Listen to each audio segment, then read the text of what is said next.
Microsoft officially unveiled Windows 11 today, and the software maker is committing to make it a free upgrade for Windows 10 users, much like how Windows 10 was free for Windows 7 and Windows 8 users. This new Windows 11 version will be free for existing Windows 10 users.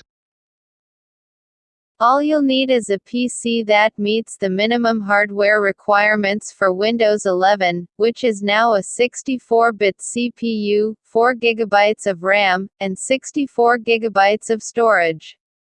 Windows 11 will be delivered through Windows Update in much the same way as Windows 10 updates have been made available previously.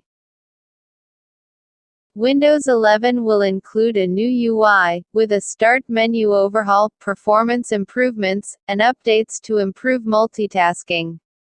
It even includes access to Android apps through Amazon's App Store.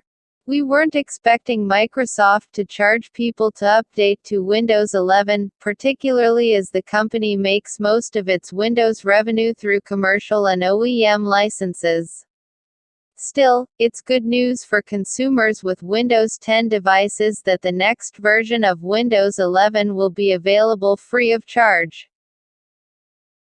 While Microsoft hasn't shared an exact release date, the company says Windows 11 will be available through a free upgrade for eligible Windows 10 PCs and on new PCs beginning this holiday. If you enjoyed this video, then hit the like button, share the video, and subscribe to our channel. And don't forget to hit the bell icon. Thanks for watching.